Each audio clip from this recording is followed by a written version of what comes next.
Hello amis internautes, soyez tous salués. J'ose croire que vous vous portez très bien aujourd'hui par la grâce de notre Seigneur Jésus-Christ. Vous êtes à Lumière chrétienne. Nous sommes là encore une fois pour parler du ministère, pour parler de la parole du Seigneur Jésus-Christ. Et nous avons un éminent serviteur de Dieu que nous avons invité aujourd'hui sur notre plateau. Je vais lui laisser le temps de se présenter. Lui, c'est le pasteur Daniel. Pasteur Daniel, bonjour. Bonjour, frère Prince. Merci en tout cas pour cette invitation. Je vous en prie. Pour moi, c'est un privilège de me retrouver en ce lieu. Je sais que ce cadre reçoit beaucoup de grands serviteurs Gloire au et Seigneur. même des aînés qui nous ont précédés dans le ministère et nous bénissons pour cette opportunité. En fait, on m'appelle Daniel Kaniki. Je suis pasteur de City of Hope Family Ministry. Et ça fait 3 ans que nous sommes établis ici dans la ville de Atlanta, à Lawrenceville. C'est là que l'église locale se trouve. Mais ça fait quand même longtemps que nous sommes dans le ministère avec le Seigneur. Et Dieu continue à nous garder, à nous protéger, afin que nous puissions continuer à les servir. Et je suis marié, je suis full-time marié à une très jolie demoiselle, dame. Elle s'appelle Jamie Kaniki. Et avec elle, nous avons 3 beaux enfants, Precious, Jaden et Ethan, qui aussi ensemble nous servons le Seigneur dans notre église et même dans le ministère. En tout cas, merci beaucoup, pasteur Daniel, pour la précision. Et vraiment, nous sommes vraiment contents de vous voir à notre émission ici sur ce plateau. Merci d'avoir accepté l'invitation. Et je veux rappeler à nos amis internautes que nous sommes là pour aborder un thème. C'est pourquoi la louange et l'adoration sont essentielles pour la vie spirituelle. Et donc, nous allons aller, pasteur Daniel, dans le vif du sujet. La première question que je voudrais vous poser, c'est pourquoi la louange et l'adoration sont-elles si importantes dans la foi chrétienne? En fait, cette question, elle est très importante. Pourquoi la louange et l'adoration sont importantes dans la foi chrétienne? D'abord, premièrement, nous devons savoir que Dieu nous a créés pour que nous puissions le louer et l'adorer. Amen. L'être humain trouve son essence en Dieu. Ok. Et quand nous passons du temps dans la louange et de l'adoration, en d'autres termes, pour nous, c'est une façon de reconnaître notre raison de vivre. Parce que notre raison de vivre, c'est de louer et d'adorer le Seigneur. Car tout ce qu'il a créé appelle l'homme ou prépare l'homme à louer et adorer le Seigneur. L'existence même de tout ce qu'il a fait. Et même nous-mêmes, quand nous vivons ou quand nous sommes en vie, c'est une raison encore pour laquelle nous pouvons louer et adorer Dieu. Donc, il y a en fait tout ce qui a été créé, tout ce qui a été fait, et même nous-mêmes, ce que nous sommes une raison pour adorer le Seigneur. Et c'est pourquoi c'est très important dans la vie de l'homme et puis dans l'Église. L'Église surtout parce que Dieu qui a établi le culte, il a établi même l'Église en général, il a tout fait pour que tout puisse l'adorer. Il a tout créé pour que tout puisse l'adorer. Et même la forme de tout son culte, c'est en fait une expression de louange et d'adoration envers le Créateur. D'accord. Merci beaucoup, pasteur. Pasteur, on entend souvent, effectivement, comme je viens de le dire, la louange, l'adoration. Est-ce que ces deux expressions qui sont différentes, est-ce qu'on peut les dissocier? Ou aussi, vous pouvez nous expliquer, c'est quoi l'adoration, c'est quoi la louange? C'est vrai ce que tu es en train de dire. Beaucoup de gens tombent dans l'erreur de croire que la louange, c'est l'adoration. Bien, l'adoration, c'est la louange. Et aussi, une chose que nous voulons ici apporter comme élément de différence aussi, les gens croient que la louange et l'adoration se différencient, ou bien on trouve la différence de ces deux termes dans le rythme. OK. Alors que c'est dans le fond. En tout Ce cas, n'est beaucoup pas de dans la personnes forme. perçoivent ça comme ça, effectivement. Vraiment. C'est pourquoi vous allez voir maintenant quand dans une église, Yeah. on veut louer, on dit maintenant, ça c'est le temps de la louange, vous allez voir que c'est trop fort. Il faut bouger, il faut chanter. Ou bien quand c'est le temps de l'adoration, on voit maintenant les gens un peu trop sérieux. Ils croient que c'est à ce niveau-là qu'il y a la différence entre la louange et l'adoration. Mais en principe, c'est dans le fond. C'est dans le fond que c'est là qu'on peut ressortir la différence entre la louange et l'adoration. Juste pour donner une définition simple, une définition pratique, la louange, nous amène à reconnaître les hauts faits de l'Éternel. OK. Ouais. Donc, c'est là où Dieu a fait, là où Dieu a agi et ce qu'il est, ça nous pousse maintenant à louer. Alors, Par exemple, quand Dieu te bénit, tu reconnais la main de Dieu dans ta bénédiction et tu commences à louer le Dieu qui bénit. OK. Ouais. Quand le Dieu te délivre, tu as vu la main de Dieu dans ta vie, tu as vu que Dieu t'a délivré et là tu reconnais le Dieu de la délivrance. Délivrance. Donc ça te pousse même à lui donner un nom par rapport à ce qu'il a fait. Mais l'adoration, c'est plus une intimité entre nous et Dieu. C'est au-delà de ce que Dieu a fait, mais c'est ce que Dieu est et ce qu'il représente. C'est ce qu'il représente pour nous. Ça demande une intimité pour connaître cette personne. C'est pourquoi même il dit à la femme samaritaine que vous adorez celui que vous ne connaissez pas. Parce que l'adoration a plus trait à une intimité avec Dieu. On pourrait dire une communion ou bien? Une communion, en fait, c'est ça même l'intimité. Parce que le verbe connaître qu'on nous donne dans Jean 4, là où on parle de la femme samaritaine, c'est en fait une intimité avec Dieu. C'est une intimité, c'est comme quand un homme connaît sa femme. Comme on dit qu'il a connu sa femme. Passer cette intimité-là, entrer dans une intimité où rien n'est caché.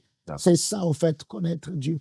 Ah, Et c'est ça l'adoration, c'est plus une intimité. Je vais te surprendre en me disant ça, tout le monde peut louer, mais tout le monde ne peut pas adorer. Ça, c'est pas faux aussi. Mhm. Ah, ça fait quand même, merci, Pasteur Daniel. C'est pourquoi, dans un verset, je crois que c'est dans Luc des gens ou bien dans les évangiles, le Seigneur parlait des vrais adorateurs. Mhm. Il m'adore en esprit et en vérité. Mhm. En tout cas, merci encore, Pasteur Daniel, pour l'éclaircissement. Donc, comment, on va dire, la louange ou l'adoration renforce-t-elle la relation avec Dieu? Comment l'adoration renforce-t-elle la relation avec Dieu?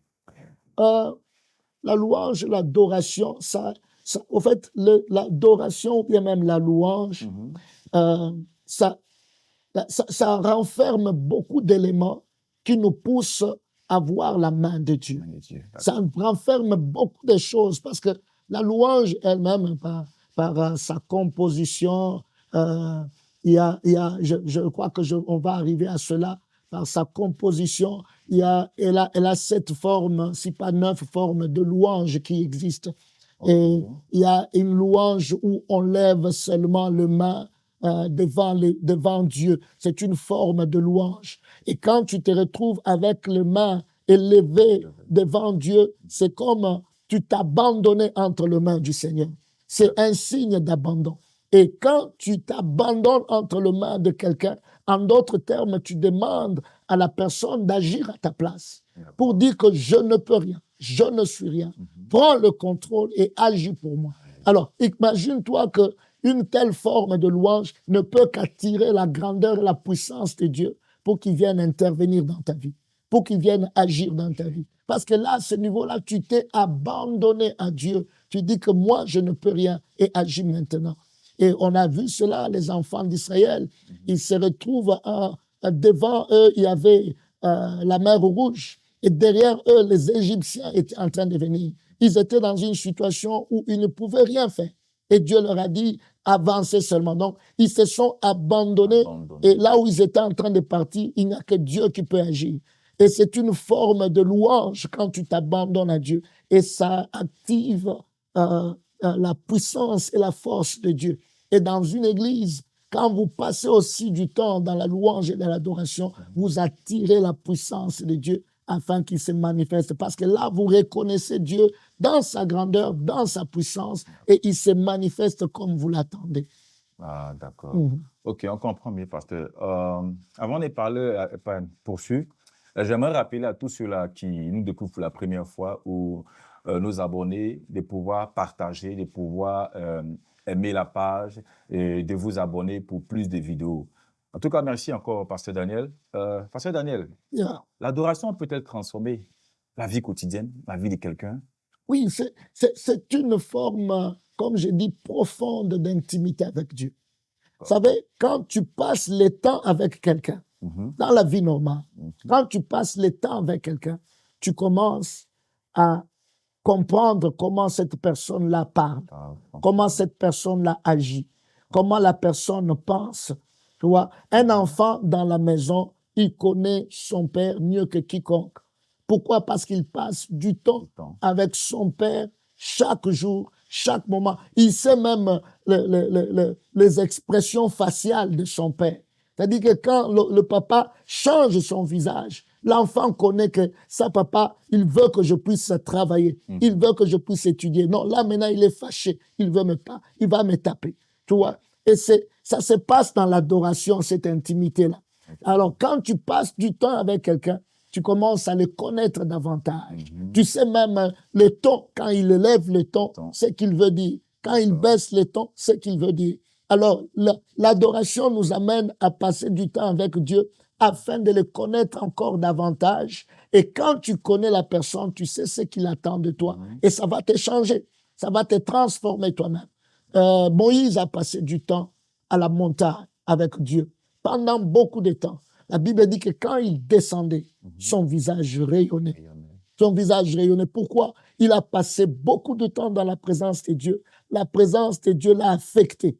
La présence de Dieu l'a changé. La présence de Dieu l'a transformé. Et quand il descendait de la montagne, il rayonnait. Et la Bible dit que même le peuple n'arrivait pas à le regarder. Pourquoi? Parce que la gloire de Dieu était sur lui. Donc, quand tu passes du temps dans la présence de Dieu, tu changes même tes habitudes, tu changes même ta façon d'être, même ton visage rayonne de gloire. Donc, il est très important de passer du temps. L'adoration a un impact important plutôt dans la vie des enfants de Dieu. Ah, super. Parce que nous voyons plutôt dans les Écritures, il y a beaucoup de versets, beaucoup de passages qui parlent de louange.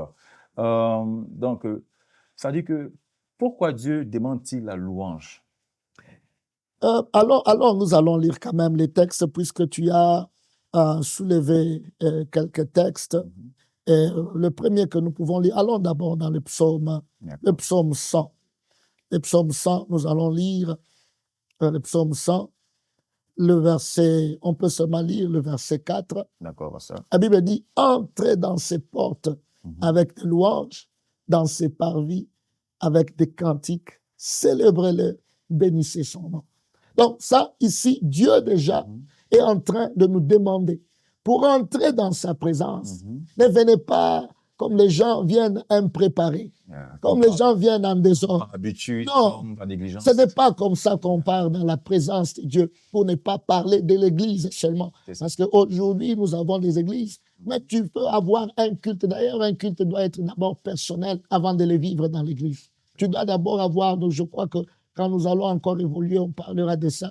Donc, quand tu pars déjà, les louanges doivent te faire entrer dans la présence de Dieu. Les louanges doivent être déjà au-dedans de toi. Donc, un cœur déjà disposé et préparé pour louer l'Éternel. Ça, c'est un. Et quand nous allons aussi au psaume 150, là, c'est même facile. Nous pouvons lire tous les versets parce que ça n'a que 6 versets. La Bible dit, louez l'Éternel, louez Dieu dans son sanctuaire. Donc, dans son temple, dans son sanctuaire, la louange doit retentir à tout moment. Ça, c'est un impératif. Parce que quand vous lisez le texte, il dit louez Dieu. Ce n'est pas une demande comme s'il vous faisait une faveur. Non. Dans son sanctuaire, la louange doit retentir. Il dit louez-le dans l'étendue où éclate sa puissance. J'aime ça. Pourquoi? L'étendue où éclate sa puissance n'est pas limitée seulement à une église. Même dans ta maison, la puissance de Dieu se manifeste, louez-le. Parce que c'est une étendue où sa puissance est éclatée. Et il dit encore, louez-le pour le haut fait.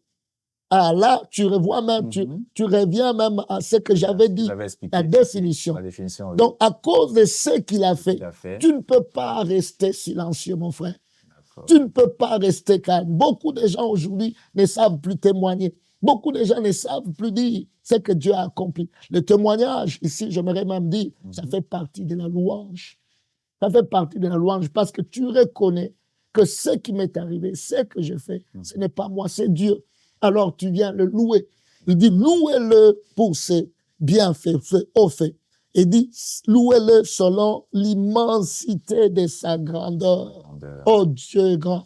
Dieu est grand. C'est pourquoi j'aime même les cantiques de la sœur Nadège, où il chante comment Dieu est grand. Bien aimé, Dieu est grand. Il faut que nous le louons. Non seulement l'immensité de notre, non, selon l'immensité de sa grandeur. De sa grandeur. C'est-à-dire que tout ce que Dieu a créé, c'est ce que j'avais dit même au début, ça nous prépare à louer Dieu. Dès que tu sors dehors, tu regardes, le ciel existe. Tu ne sais pas là où ça commence, là où ça termine. Loue Dieu à cause de cela. Amen. Tu te réveilles le matin, tu ne sais pas comment le souffle de vie est entré en toi, comment tu continues à respirer, alors qu'il y a des gens qui ont des bonbonnes pour qu'ils respirent. Mais toi, tu n'en as pas, tu ne sais même pas comment ça entre, ça sort. Loue Dieu à cause de cela. Donc, il y a beaucoup de raisons pour louer Dieu. Il dit, selon l'immensité de sa grandeur, louez-le au son de la trompette. Oui, avec la musique, nous pouvons louer et célébrer Dieu. Il dit, louez-le avec les luttes. Ça, ce sont maintenant des éléments qui nous donnent avec bien des instruments avec lesquels nous pouvons le louer. Il dit, louez-le avec les tambourins et avec des danses. Louez-le avec des instruments à cordes et les chalumeaux. Louez-le avec les cymbales sonores. Louez-le avec les cymbales retentissants. Et verset 6, il dit que tous ceux qui respirent louent l'Éternel. Louez l'Éternel. C'est pour te dire quoi? Dès que tu respires, c'est suffisant pour que ça soit une raison pour que tu loues l'Éternel. Parce qu'il dit que tous ceux qui respirent louent l'Éternel. Quand tu sais que tu respires encore, tu as déjà une raison pour louer l'Éternel. Donc voilà un peu, et l'adoration, de la même manière, bien aimé, ça nous pousse encore à connaître davantage et à changer notre façon de voir Dieu, de le connaître, de le chercher encore plus. Dans vos explications, je pense que vous avez mentionné cela, mais il y a une question qui me vient à l'esprit. C'est de savoir, quand on parle de louange d'adoration, est-ce qu'il est nécessaire ou il faut forcément être dans un groupe musical, être nombreux? Pour chanter, il faut avoir des instruments. Je veux dire que, est-ce qu'une personne seule ou un chrétien, dans sa main, dans sa chambre, peut louer le Seigneur? Et la louange, pasteur, excusez-moi, est-ce que c'est le fait forcément de chanter? L'adoration, c'est le fait de chanter. Est-ce qu'on peut louer Dieu avec ses propres paroles? Ou, on va dire en priant? C'est ce que j'avais dit aussi, heureusement que tu as mentionné ça. Aujourd'hui, nous sommes en train de déformer, en fait, la louange et l'adoration. Nous pensons que les lieux où il faut adorer Dieu, c'est seulement quand nous venons à l'église. C'est pourquoi Jésus-Christ dit, ce n'est plus par rapport au lieu. Les vrais adorateurs, ce sont ceux-là qui adorent le Père en esprit et en vérité. Ce n'est plus une question de lieu, c'est-à-dire à l'église, il faut aller adorer le Seigneur seulement quand nous sommes à l'église. Je crois qu'il serait mieux qu'on puisse lire ce texte-là. D'accord. Allons dans Jean chapitre 4. Jean 4. Jean chapitre 4. Je crois que nous allons vraiment aussi passer du temps à lire, comme c'est un peu éducatif. C'est vrai que nous avons une expérience qui nous pousse à parler des choses de Dieu, mais cette expérience doit être basée sur la parole de Dieu. Alors, la Bible dit ceci au verset 19 du chapitre 20 de Jean, à partir du verset 19. C'est une conversation entre Jésus et la femme samaritaine. Et la manière dont c'est tombé dans cela, parce que la femme avait provoqué Jésus. Alors, Jésus-Christ, il demande ceci à Jésus. Seigneur, lui dit la femme, je vois que tu es prophète. Nos pères ont adoré sur cette montagne. Donc, l'adoration pour cette femme, c'était par rapport à un lieu. C'était par rapport à la montagne. C'était par rapport à un endroit bien précis. C'est-à-dire, pour adorer Dieu, tu dois être devant un autel. Pour adorer Dieu, tu dois être dans un sanctuaire. Pour adorer Dieu, tu dois être sur une montagne. Ça, c'est selon la femme. C'est ce qu'elle est en train de dire. Il dit, nos pères ont adoré sur cette montagne.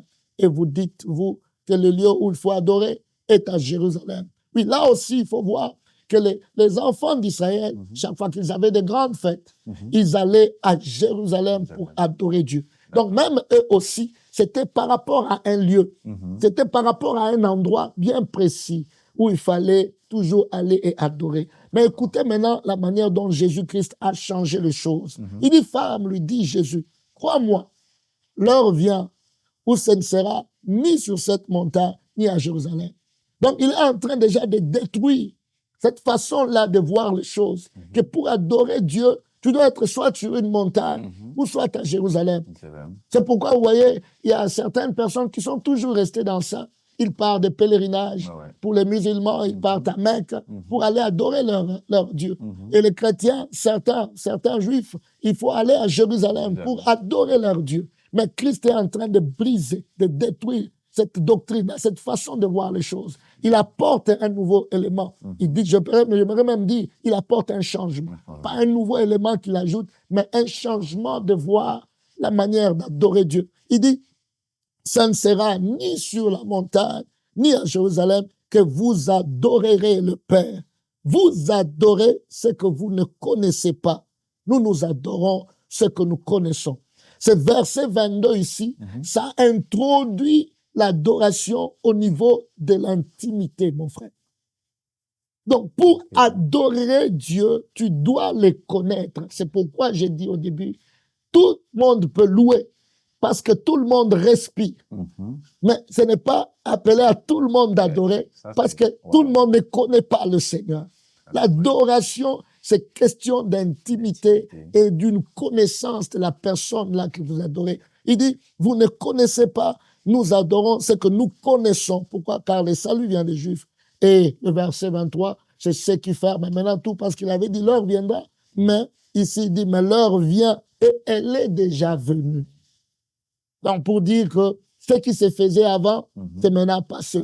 Voilà la manière dont les choses vont se passer maintenant. Donc, ce n'est plus à l'église seulement. Pour répondre maintenant à ta question, l'adoration, tu peux avoir ça seul dans ta maison. Tu peux avoir ça dans la voiture quand tu pars au travail. Tu peux avoir ça au travail même quand tu travailles. Je m'excuse pour la tautologie. Donc, à tout lieu, en tout moment, tu peux te retrouver en train de louer et d'adorer ton Dieu. Que cela ne se limite pas à un endroit, à un lieu, ou bien quand on dit adorons maintenant l'Éternel, mais pour dire que non, on m'a donné maintenant l'autorisation d'adorer. Non, ça n'a pas une autorisation. Adore-le chaque fois que tu vois que Dieu est digne d'être adoré ou bien il te pousse de l'adorer. Ah, en tout cas, super. Pasteur, nous sommes presque au terme de notre émission. Avant de poursuivre, par rapport aux quelques questions, la question ici d'adorateur, on va dire donc de convertis, de chrétiens.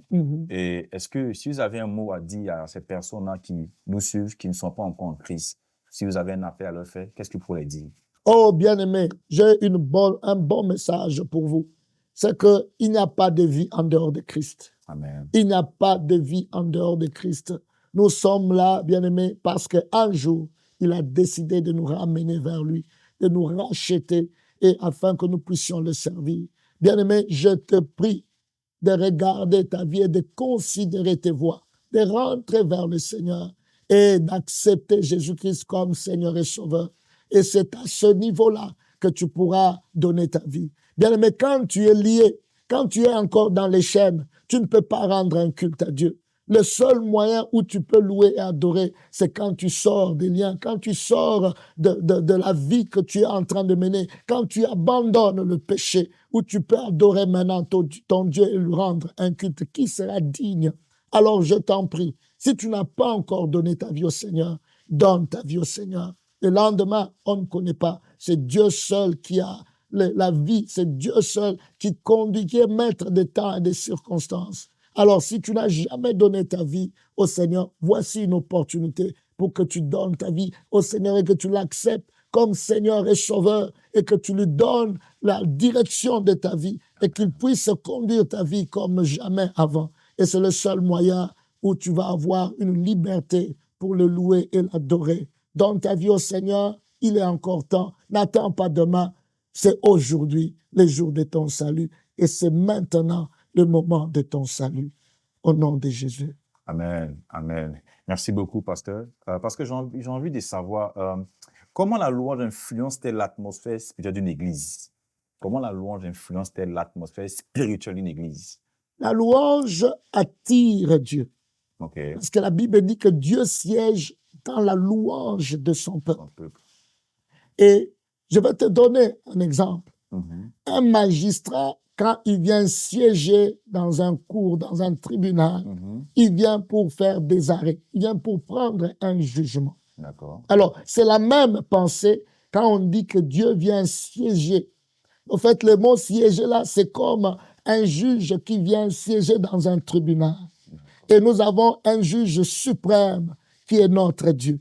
Lui-même, il vient siéger dans la louange. C'est-à-dire, quand tu le loues, tu appelles Dieu qui vienne siéger dans la louange et l'adoration.